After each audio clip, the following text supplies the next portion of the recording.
actually think the generic cheer was louder, LS. Lots and lots of fans here packing out the Nexon Arena here in Seoul, South Korea for our final best of 3 of these quarterfinals. Now, we've seen a lot of shenanigans happen down here on the bottom half of the map, and it looks like this game is no different. ROX Tigers piling on through that bottom bush, but won't find anything just yet as Che does not name change to Hichani, and he's not going to walk right on in there. Yeah, this is actually the first 5-man of a tournament that we've seen in a very long time, and in this KeSPA Cup especially, where teams have only opted to actually fan out. So ROX Tigers starting the game off with basically a stylistic tendency of them where they like to be very aggressive and look for any sort of edge early on. Certainly do. The biggest thing about this, like you said, has been the unique start to the game. So what do you think is the danger of starting that 5-man bush bait every single time, and why don't we see more teams do that?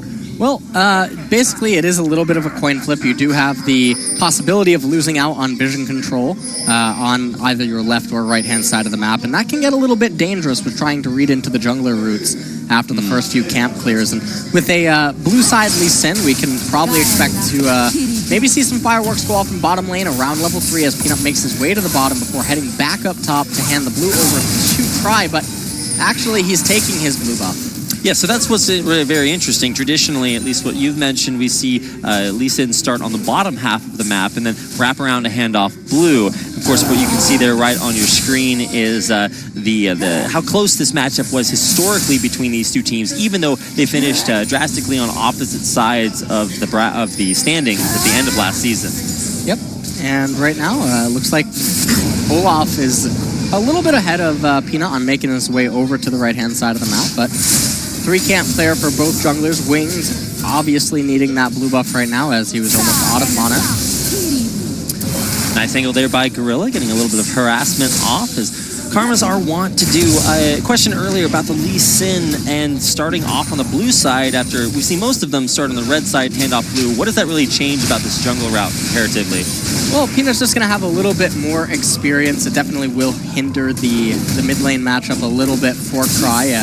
He could normally go a little bit more aggressive if he was given that blue buff, but it's not going to hurt at the end of the day. And it seems like Peanut is actually reading this route a lot better than Wings, and we're only 3 minutes into the match, but Peanut has actually found an advantage given the way that he elected to clear the jungle. Peanut with an advantage is a scary spot to be in, and on this Lee Sin, especially a very aggressive jungler. We'll see what he opts for heading here through the early game. He's actually just fully cleared out his entire jungle at this point and was looking to get as much from his first trip as possible. Now, Winged on the other side has opted for, I guess, a little bit less of a heavy jungle clear, skipping the Krugs for now and going for this Rift Scuttler. So what are the goals, the objectives for both of these junglers? Well, in the top lane matchup of Rumble versus Poppy, unless you get Poppy to shove into Rumble, it's pretty hard to coordinate a gank against her. And likewise in mid lane, it's too difficult for Kuzan to actually find aid against Cry because... Oh my god, Kuzan, he's in trouble. He's going to be forced to... Oh my god, Cry was so low on mana, so he couldn't follow up for the kill, but great aggression there. Kuzan, a little bit of a rough spot. Now, this actually opens up an opportunity for Peanut to come to mid lane, wait around this brush, and as soon as Kuzan teleports back, if he tries to be greedy and teleport onto a minion, Peanut could immediately gank to follow that up, given that he still had the red buff active. And he is doing that, and it's a super big lost opportunity. Not as big of a lost opportunity, given that Winged was right there to cover, and I think that that is intentional, knowing that Peanut does have the ability to try to find his way into mid.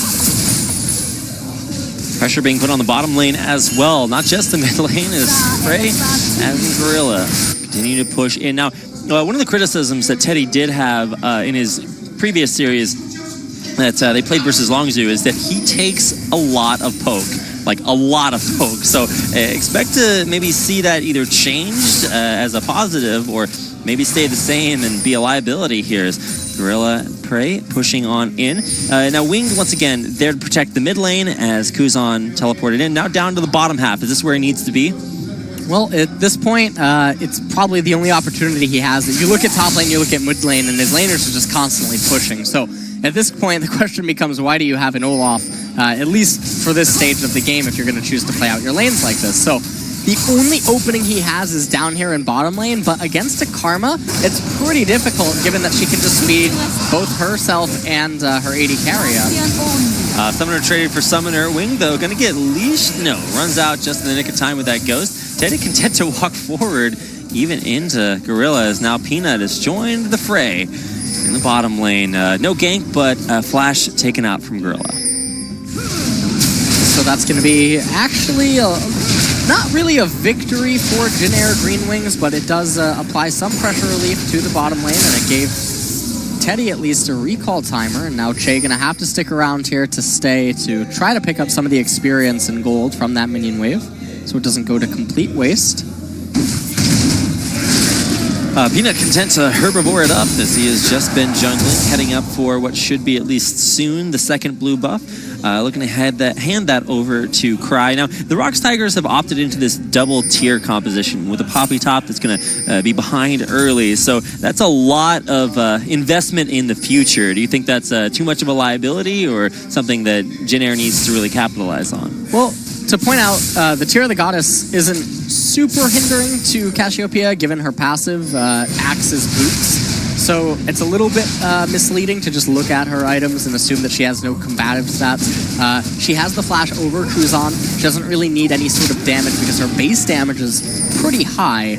And Cry already doing a pretty phenomenal job in that matchup. Now, the tier down in bottom lane on Varus, it sort of is an offensive item because it enables him to continue to spam out his spells, which are his primary source of damage. Okay, so maybe not as much of a liability as if you saw it on something like an Ezreal. Otherwise, so keeping an eye on the rest of the lanes. Haven't seen any big investments yet, other than those summoner spells traded down bottom, and neither jungler really having too much of an effect. Now, we were highlighting both the junglers and the mid laners. Neither one of them is necessarily interacted, but as far as this early game goes, is there something that's really impressing you about one team or another? No, so far, I mean, everything's been pretty good. It is a little bit impressive how Cry and Prey are managing to create gaps, basically, versus their opposing laners. Now, if you look at the CS discrepancy in mid, there is almost no discrepancy. But the problem is that Kuzan has teleport, whereas Cry does not. So, for Kuzan not to have a CS advantage is a little bit problematic. Might very well be. He's also come back to lane with a Negatron cloak, so might be a little bit more immune to being spammed out by Cry early, although he does have that tier, so we'll be getting a lot of that mana cost refunded. So with junglers finishing off their second buffs just now, it's going to put them both on red, which does offer a lot of powerful aggression opportunities. See where they can put them off, as they are kind of sitting around the mid lane, especially Wing, just taking a trip on by. Yep. Peanut continuing to just endlessly farm over and over, and that's because really the onus is not on Peanut to make anything happen. It's more so on Winged. And Winged has not been able to make anything happen, mostly due to, in part, how Sohan and Kuzan elected to play out their lane. So we do have two relatively aggressive laners. Now, you talk about the anti-scaling from Olaf. Is the same thing there for Peanut's Lee Sin? Do they really have to get something accomplished early? Well, Lee Sin has significantly less anti-scaling, given that the kick is always going to be potentially game-changing, whereas Olaf he's basically a punisher. If an opponent makes a mistake, if they misstep, Olaf is one of the best champions in the game at punishing that. But if they don't make the mistakes, then Olaf is always going to compromise your team the later a game goes. See if this game does go late. Of course, Jin Air, a very late game team, and you mentioned that in your tweet before the game about how this is, the slowest team in LCK, Jin Air versus the ROX Tigers, who have been famed for being able to just get these crushing leads and bring them home for early victories. So we'll see if that aggression is still out there, because we haven't necessarily seen it yet. Yeah. And some more items now picked up for Cry as he has returned to the middle lane. And it looks like Abyssal Scepter will be the first item of choice for him, which is going to be pretty good given that 2 of the 3 carries for Jin Air Green Wing steal magic damage. Abyssal coming in. It will actually help out Sohan as well. Taking a look at that. Oh, you meant the Abyssal that's coming in from Cry. So on Sohan, on the other side, who's most likely also going for an Abyssal here, is that really quite as valuable? Who gets the most value out of that itemization? Well, so Kuzan gets the value out of it because Sohan is also going to be able to benefit from it. Okay. So in an offensive manner, Kuzan and Sohan benefit from it, but in a defensive manner, Cry benefits from it.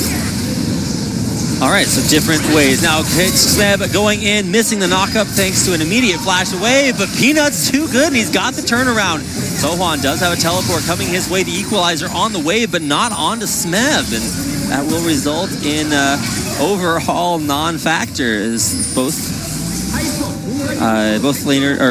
laners make it out alive. Although the investment of Kuzan's TP, did that make it better for ROX? That does make it better for ROX because Smeb didn't actually use his summoner. So they trade flashes up there in the top lane. Now, Peanut losing his flash at this point in the game is not nearly as impactful as Sohan losing his flash because now he's very vulnerable to Poppy if he makes a misstep again because Peanut's not going to need that flash to actually get into position. Kuzan losing his teleport definitely means that Cry was able to develop a little bit more of a CS lead, and not just a CS lead, but an experience lead as well. Experience very important. Now we're all the way past level 6, so everybody's got all of their spells, but what's the next real power point? Is it just experience to get levels, or, oh my god, Kuzan actually walking pretty far forward, taking the claw back out, but that was pretty aggressive. Yeah, that was a little bit over-eager, I think, by Kuzan to try to take that trade, but it's not going to matter so much as you can see, Cry does not have too much mana remaining. Teddy moving up now with Che. This could actually set up for a curtain call. They could be looking for an execute on Cry, but I don't think that they would ever find it, given the fact that Cry has cleanse. Well, I don't think that they should be able to expect to walk all the way up the river without being scouted out at some point. They will reveal the ward that did scout them out, moving up the river, and walk right back down. So no pick potential there. Cry full HP, but is relatively low on mana. Perfect timing there for the blue buff, which Peanut will hand over. Now with this blue buff, Cry is really going to be able to inflict a lot of pain onto Kuzan, who does not have teleport, is looking for his recall right now. And immediately after this recall, he should be able to pick up the Abyssal Scepter, and that's actually going to synergize with Winged heading over to the right-hand side of the map. So Kuzan's going to get his blue buff, and at that point, you should expect that Jin Air Green Wings should ideally have their eyes set on Inferno Drake, but Winged with a little bit of different intention as he moves up to the top half of the map, but you can never find a kill onto Smeb right here. Playing it pretty safely, and also kind of interesting as well, with such a heavy commitment towards the bottom half of the map by Jin Air to ward this up. They put 3 pink wards right around that barren area, and now they're going to lose most of them because, well, in part, I guess Winged was top lane. Yep, and because Winged moved top lane for virtually unknown reasons, they end up losing their blue buff, and right now they do have the item advantage over their opponents. Teleports up for both top laners. And ROX definitely should not be looking to fight right now. More pink wards found out, though. Yeah, so kind of questionable to see Jin Air commit to such a heavy presence on the bottom half, then leave, lose everything, and now might be in a rougher spot when it comes to contesting that Baron that was so heavily previously warded. And right now, Teddy probably looking for a recall. Both bot laners are, but off that first recall, Prey is going to come out considerably far ahead because Varus is just not someone that you want to have an advantage over any of your team, and his damage that he's able to dish out from extremely long ranges is pretty obnoxious for this Jin Air team comp. And while we do see him more traditionally in a mid lane role, I guess, he's actually been played more as an AD than he has as a mid laner. Oh my god. Right, how about that extreme range damage? Teddy taken super low, but should be safe enough. No, he's forced to stop his recall again. Junglers battling it out in the river, and lots of pressure for this Jin Air bottom lane that just are not being allowed back to base. Yeah, and Peanut just basically staying on top of Winged, and that's all that he needs to do. Talked about this in the very early stages of the game, where the onus is not on him to make anything happen. Oh, there comes the Aerosol. We'll lock Winged down maybe just a little bit. Turrets, though, the important objective. That's taken first turret blood for ROX Tigers at 15 minutes. Yeah, and that is going to propel them to a 2.2k gold lead.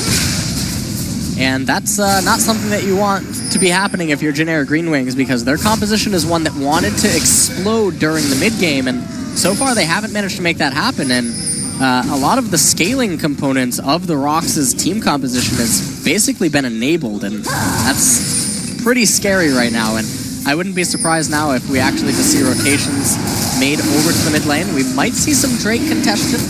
Peanut definitely wants to steal this. Definitely be some Drake congestion as it does look to get clogged. Now, it's going to be actually immediately taken there by Winged, but can ROX turn it right back around, flashing over the flanking Smeb, but will it be enough for ROX to find kills? They will find first blood in there as well on Che. So first turret blood, first champion blood, but no Inferno Drake. Yeah, no Inferno Drake for them, but Kuzan could die right here. He doesn't have flash, he doesn't have his ultimate. Trying to get to a good spot. Actually does take the claw to a decent one. Wing, though, with too much damage coming his way. He's going to go down. Teddy all alone, flashing over the wall that he's pounded into. He'll make it out safely. Well, I don't know how safely that really is. Loses both of his summoner spells. He's totally out of the fight, and that means ROX are going to crack another turret. Yep, ROX are definitely going to get this turret right here. Smeb now taking the turret aggro, and I mean, this is that explosive game that I was talking about where, yes, Generic Green Wings got the Inferno Drake, but Smeb able to find a flank teleport to get inside, and we're going to take a quick look at it. So you see Smeb was already in position, Cry coming straight up, flashed the tidal wave, really good, and then able to pin Che against the wall, having missed his bubble. At this point, Teddy just trying to get as much damage down as he possibly could, but ROX had their eyes set on the middle lane turret. And at that point, Sohan was way too late to arrive to the fight. Kuzan stayed around a little too long in mid lane, not having flash or his ultimate up, forced to retreat. And one thing at the end of that fight was Teddy's positioning, which wound up forcing him to blow both of his summoner spells just to stay alive. What do you think about Teddy so far this game? Now that, I mean, he has identical itemization with Prey, but as far as positioning goes, what's your analysis? Well, they're two entirely different champions where Prey offers a lot in the immediate team fight, whereas Teddy, with that Yumu's Ghostblade, but unfortunately, due to the team composition, unable to really stay up and close inside of the fights. And so the Yumu's, while it will certainly help him, Teddy is basically just an ultimate bot right now. Old bot. All right, that's why I keep saying parenting advice, teach your kids how to press R growing up. It'll make them great at League of Legends, at least when they play Jhin or similar champions here. We're going to have a next generation of Karthus mains out there. Either way, it's looking okay for Engineers. They do have that dragon, and they're not dropping down too far in gold. But the really scary thing to me is starting to be these turrets as they continue to fall. Do you think that Tigers are just like methodically taking this one step at a time, or is it something that Jhin could improve on? Oh, Che. Oh, boy. Not Che's day. He's out of there for the third kill. With that kill onto Che, and given the fact that Kuzan's in bottom lane right now, I wouldn't be surprised if after taking this blue buff, there is definitely an opportunity to just try to keep Cry in bottom lane and maybe apply pressure up there in top lane, as Sohan under a little bit of pressure by Smeb right now, but they don't have a really clear-cut way to defend any sort of rotation up to top. We're going to replay of this pick onto Che. This is just caught between a rock and a big kick from Peanut. Yep, and so that was just a pretty clean-cut kill. And Che ends up falling down again. So at this point, that's Che's second death, kind of interesting. Now, Jhin do have a secondary support suite, or formerly known as XD, if they do want to bring him in a little bit later on. But is the problem just Che getting caught out, or is there a bigger issue for Jhin? Well, their bigger issue is that Sohan and Kuzan played the laning phase relatively poor compared to who their jungler was. And so because of that, it put Winged in this uncomfortable pressure spot where he wasn't able to really do anything except in bottom lane. But the problem in bottom lane is that Prey and Gorilla completely outplayed Teddy and Che almost in every single way. And Peanut was just able to comfortably sit back and continue to farm his jungle. And now we've reached this mid-game stage where Generic Green Wings down 5,000 gold. Doesn't really look like they have anything clear-cut they could do. And, I mean, with Morel and Omicron completed for Cry, I wouldn't be surprised if blue buffs are then handed off to Prey in the future, because that Varus siege is so obnoxious for Jhin to deal with. Yeah, we've seen incredible poke damage from an all-season last year in LCK. We've seen it back here in KeSPA Cup as its performance here is, I don't know, it looks a little bit better than when Loken did pilot it. At least Prey now finally getting the opportunity to rotate out of his bottom lane into the mid and continue putting this pressure on. So what's the reasoning here by ROX Tigers to make that rotation from bottom up to mid, and then, like you said, to maybe try to sit Cry down there, who's now coming back up? Well, it's all about creating pressure at locations that are going to be unfavorable for your opponents. And right now, Jin Air Green Wings, generally they would like to be fighting right around this point, but the ROX Tigers are too far ahead, and so forcing them to move to the top-hand side of the map when Dragon was going to be a minute or 2 minutes away would force them to devote and commit resources to a part of the map that would be generally unfavorable for where the next fight and major objective is going to be.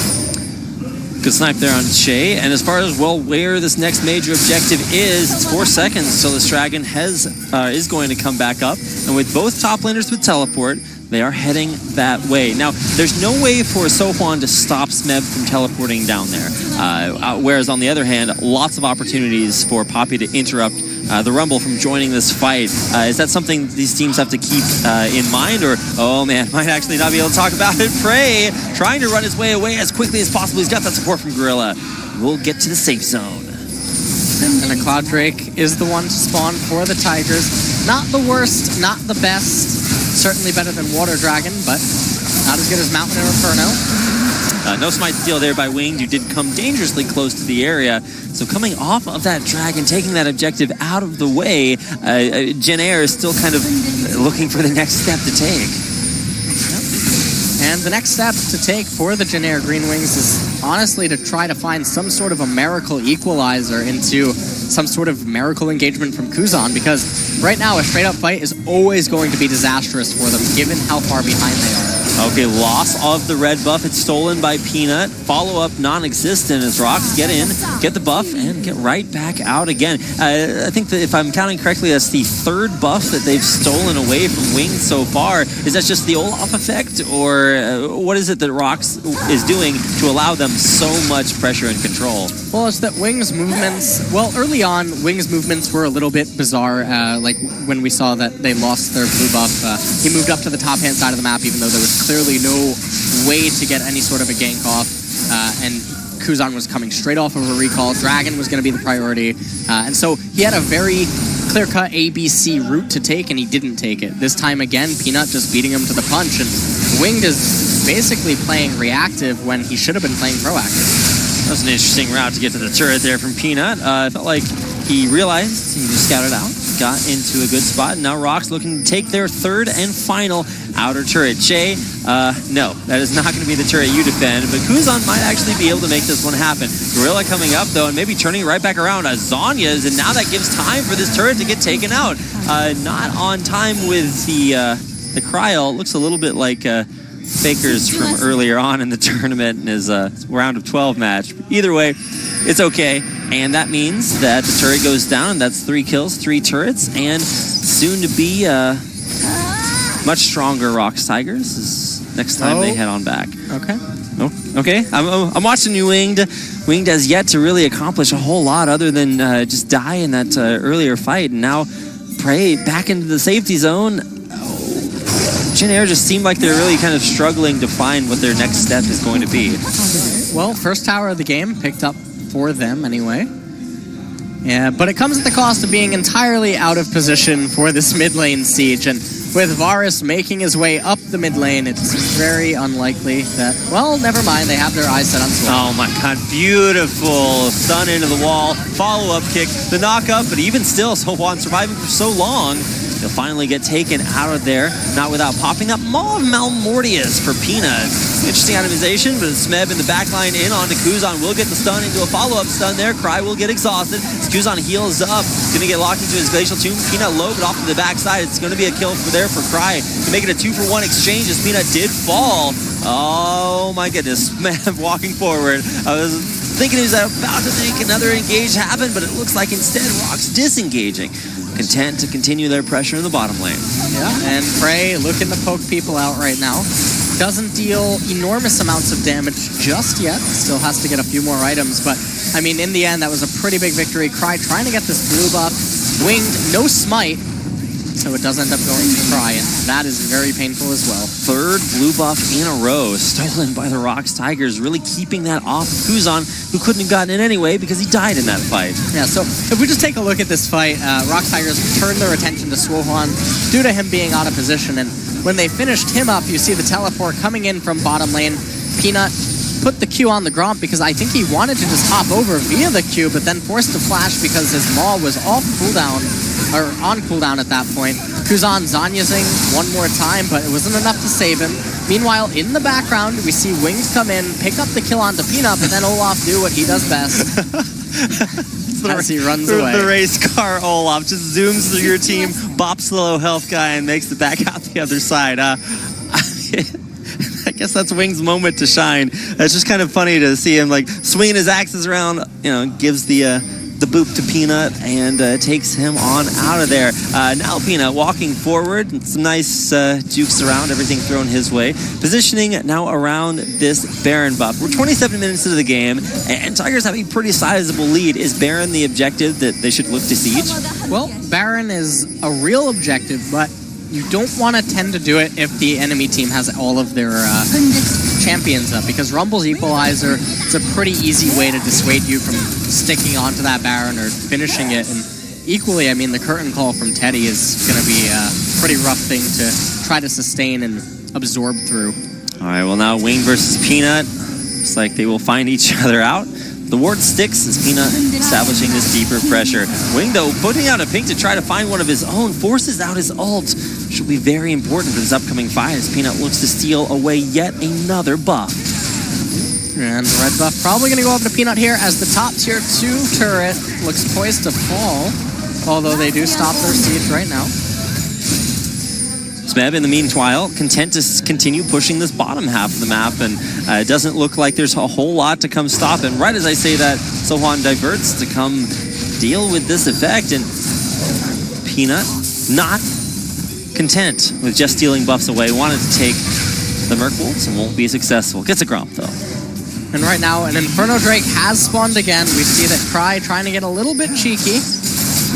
And I think he's going to. Well, Wing does not have his Ragnarok, but he will be able to get out of there, at least for the moment.